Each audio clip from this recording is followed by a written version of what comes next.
Okay, हम लोग पहुंचे कॉर्पोरेट अकाउंट में। कॉर्पोरेट अकाउंट में चैप्टर का नाम है हमारा बैंक अकाउंट, ठीक है। अब इसमें theory pages, sums pages combine है, कोई भी ऐसा नहीं है जैसे मैं हर एक चैप्टर में बोलता हूँ थियरी वाले पेजेस अलग बनाओ।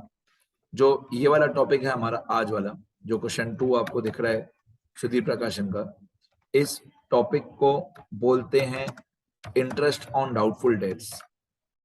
इंटरेस्ट ऑन डाउटफुल डेट्स मतलब कोई ऐसा हमारा कस्टमर जिससे हमको पैसे लेना बाकी है और जिसको हमने लोन दिया है और वो लोन का पैसा हमको वापस मिलना डाउटफुल है, और उस कस्टमर को जिसको हमने लोन दिया है उस पे हमको इंटरेस्ट ड्यू करना है, और वो आगे चल के वही कस्टमर इंसॉल्वेंट हो जाता है, पैसे नहीं देता है, बैड डेट्स हो जाता है, हमको लॉस होता है हमको। तो उससे रिलेटेड ये जर्नल एंट्री है, सुनना ध्यान से। तो मैं एक बार क्वेश्चन रीड करता हूँ, ठीक है। मैंने अभी तक इसका थियरी वाले पेजेस का इस टॉपिक का लेक्चर नहीं बनाया, सीधा सम्स वाले पेजेस में आ गया मैं, क्योंकि मेरे को लगा कि अमाउंट के साथ समझाऊंगा तो ज्यादा समझ में आएगा। इसके थियरी वाले पेजेस नोट्स मेरे बनाए हुए भी हैं, एक बार मैं पूरा एक्सप्लेन कर दूं तो मैं सब कुछ स्क्रॉल करके दिखा दूंगा, थियरी वाले पेजेस, सम्स वाले पेजेस। तो मैंने सोचा कि पहले एक क्वेश्चन की कैलकुलेशन में समझाऊं, उसके बाद मैं रूल्स साथ में समझाते जाऊं। सुनना ध्यान से, बहुत इंपॉर्टेंट टॉपिक है, एग्जाम में आता ही है। यहाँ पे लिखा है while closing the books of accounts of Banjara commercial bank. तो मैं सबसे पहले बैंक का नाम लिखना शुरू करता हूँ। ये हमारा आंसर ये हमारी बैंक का नाम, हम लोग हैं यहाँ पे बंजारा कमर्शियल बैंक लिमिटेड, ठीक है। बंजारा कमर्शियल बैंक लिमिटेड ये हमारी कंपनी का नाम है, हमारी बैंक का नाम है। ऑन 31 मार्च 2018, 31 मार्च 2018 पे हमारे बुक्स जब क्लोज हुए, it was found in the loan ledger an unsecured balance of rupees 80,000 in the account of one customer Philip, whose financial position was reported to be bad and doubtful। Hindi में हमारा एक customer था, उसका नाम Philip था या है, और 80,000 रुपीज हमको फिलिप से लेना बाकी है 31 मार्च 2018 पे। तो मैं ये सारी इंफॉर्मेशन लिखना शुरू करता हूँ। हमारे कस्टमर था फिलिप, हमारे कस्टमर था फिलिप, ये हमारे कस्टमर का नाम,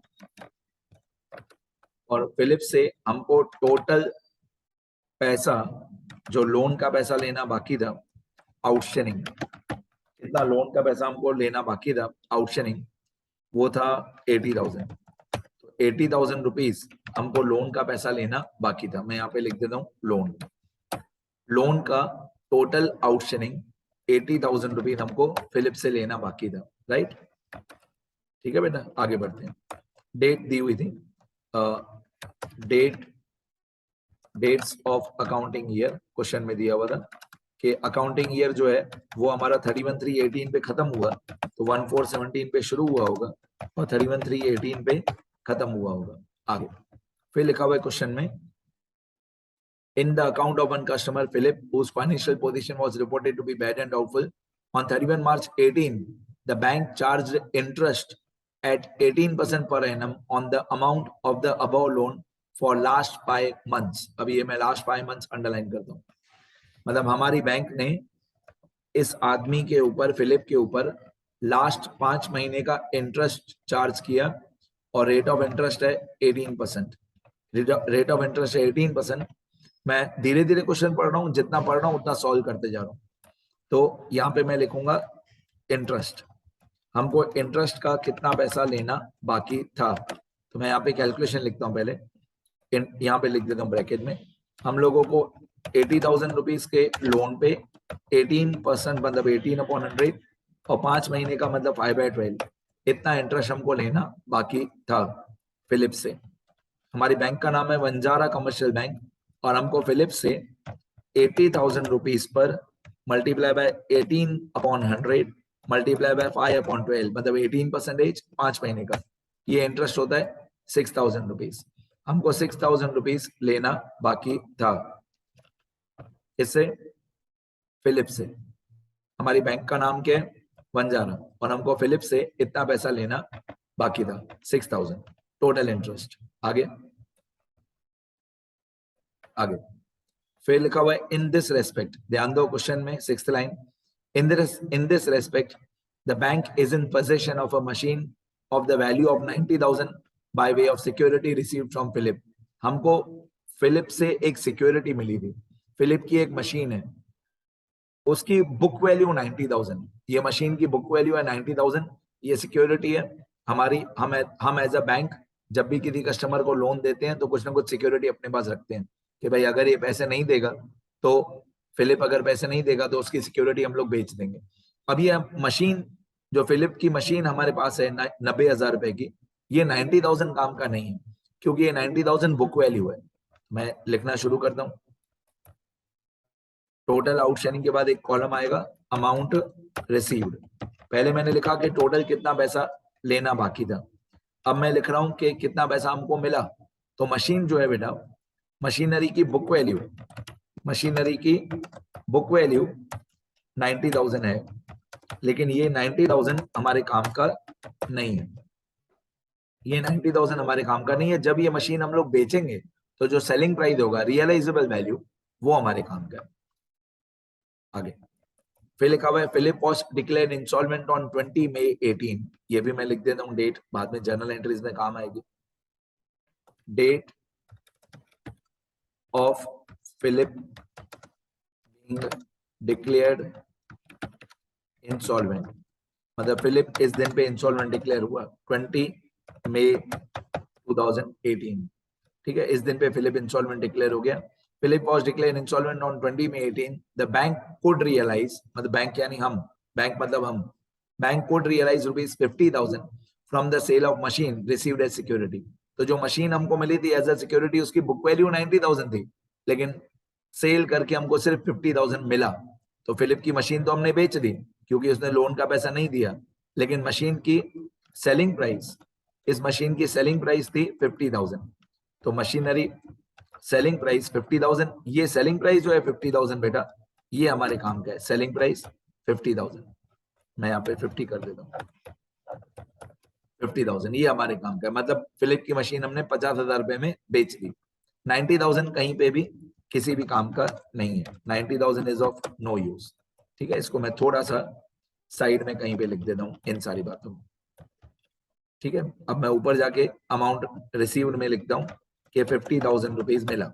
ओके, फिलिप की मशीन बेच दी, उसका 50,000 रुपीज मिला। नेक्स्ट फिर क्या लिखा हुआ है, द बैंक कोड रियलाइज, देखो, the bank could realise rupees 50,000 from the sale of machine received as security out of the balance due on 31/3/18 only rupees 18,800 could be recovered from his receiver। Receiver मतलब वकील या lawyer, इसका legal कोई representative. तो इसने 18,800 हमको दिए in full settlement, मतलब ये 18,800 रुपीज हमको और भी मिला। तो पहले 50,000 रुपए हमको मिला मशीन का, पहले 50,000 हमको मिला मशीन का, फिर हम लोगों को 18,800 रुपीज और भी मिले, किसके, कैश मिला हमको वकील से या रिसीवर से। तो 50,000 कैश और 18,800 दूसरा पैसा। तो टोटल कितना हुआ, इन दोनों को प्लस करके टोटल होता है 50,000 प्लस 18,800, टोटल होता है 68,800। इतना पैसा हमको मिला, 68,800। आगे फिर क्या लिखा हुआ है, prepare the following accounts in the books of the bank, Philip account, interest suspense account and interest account. तो मेरा ये सब थियरी वाले पेजेस में रूल्स में भी लिखा हुआ था, पर मैंने सोचा कि मेरे पास अमाउंट्स होंगे तो मैं ज्यादा समझा पाऊंगा, इसलिए एक एग्जांपल ले लिया मैंने। अब मैं अमाउंट्स के साथ समझाऊंगा। ठीक है, अब टोटल हमको पैसा लेना कितना था, टोटल हमको पैसा लेना था 80,000 प्लस 6,000, तो हमको टोटल पैसा लेना था 86,000। इसको बोलते हैं टोटल आउटस्टैंडिंग। अब मैं टेबल के अच्छे से लाइंस वाइंस बनाता हूं जैसे दूर से आपको दिखाई दे। ये पर्टिकुलर्स, ठीक है, लाइंस ड्रॉ करना स्टार्ट करते हैं।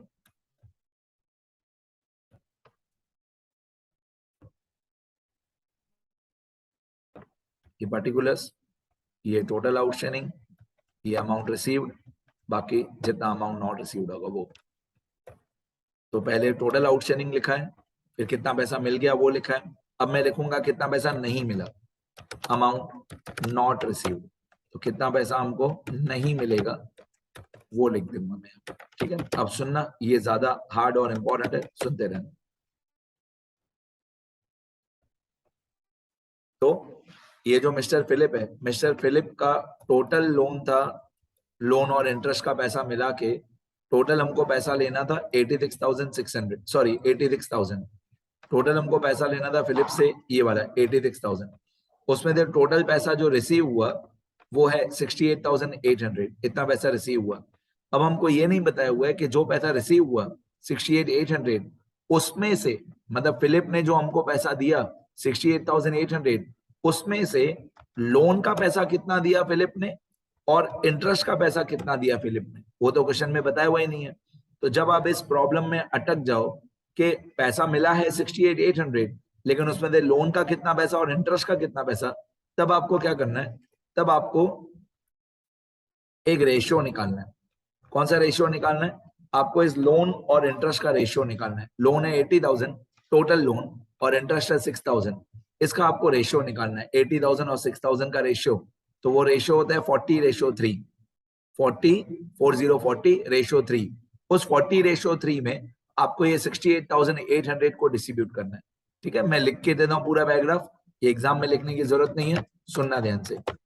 Here total amount received, here total amount received will be distributed, will be distributed, will be distributed between loan and interest in the ratio of total loan and total interest। तो total loan था हमारा 80,000 rupees का और total interest था हमारा 6,000 रुपए का। तो इन दोनों का आप रेशियो निकालोगे तो 40:3 आएगा। अब पैसा मिला कितना 68,800, इस 68,800 को 40:3 में हम लोग डिस्ट्रीब्यूट कर देंगे। तो 40 और 3 हुआ 43। अब देखना मैं क्या करता हूं, इक्वल टू 68,800 इक्वल टू, तो मैं क्या करूंगा यहाँ पे, मैं 68,800 को मल्टीप्लाई बाय 40 डिवाइडेड बाय 43 और 68,800 को मल्टीप्लाई बाय 3 डिवाइडेड बाय 43 करूंगा। तो मेरा आंसर आ जाएगा 68,800 मल्टीप्लाई 40 डिवाइड बाय 43, ये आएगा 64,000 और 68,800 मल्टीप्लाई बाय 3 डिवाइडेड बाय 43, तो मेरा आंसर आ जाएगा 4800। तो एक आया 64,000 और एक आया 4800। अब जो टोटल लोन था 80,000, जो टोटल लोन था 80,000 और टोटल इंटरेस्ट था 6,000, अब 80,000 में से 64,000 मिल गया तो बाकी कितना नहीं मिला। तो 80,000 का टोटल लोन था, उससे 64,000 रिसीव हो गया तो बाकी 16,000 रिसीव नहीं हुआ। उसी तरीके से टोटल इंटरेस्ट 6,000, उससे 4,800 रिसीव हो गया तो बाकी कितना रिसीव नहीं हुआ 1,200। अब 16,000 और 1,200 इन दोनों को प्लस करके आता है 17,200, 17,200। ये मेरा अभी तक सिर्फ कैलकुलेशन कंप्लीट हुआ है, अभी इसकी जर्नल एंट्रीज वगैरह, लेजर एंड पोस्टिंग वगैरह सब बाकी है, लेकिन इस वीडियो लेक्चर में नहीं, मैं उसके लिए दूसरा वीडियो लेक्चर बनाऊंगा। ठीक है, मेरे को सिर्फ ये सिखाना था कि जो टोटल पैसा मिला 68,800 उसको डिस्ट्रीब्यूट कैसे करेंगे बिटवीन लोन एंड इंटरेस्ट। तो 80,000 और 6,000 का रेशियो निकाला, वो रेशियो आया 40:3। इस 40:3 में 68,800 को डिस्ट्रीब्यूट कर देंगे। अब नेक्स्ट लेक्चर में मैं ये सिखाऊंगा कि इस पूरे टेबल में से ये जो 9 अमाउंट्स है 86, 86, 64,000, 4,800, 68,800, 16,000, 1,200 और 17,200, इनमें से जर्नल एंट्रीज किसकी किसकी होगी, कौन सी अमाउंट की क्या एंट्री होगी और लेजर एंड पोस्टिंग क्या होगी, वो नेक्स्ट लेक्चर में बताऊंगा। ठीक है, इतना लिख लेना सब लोग, यहां तक कंप्लीट है, यहां तक अच्छे से लिख लेना। क्वेश्चन 2 बैंक अकाउंट्स, ये मैं स्क्रॉल कर देता हूं।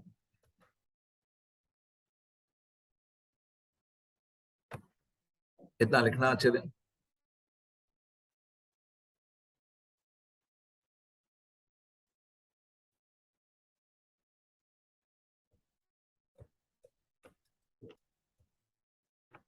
ठीक है, लिखो सब लोग, लिखते रहो।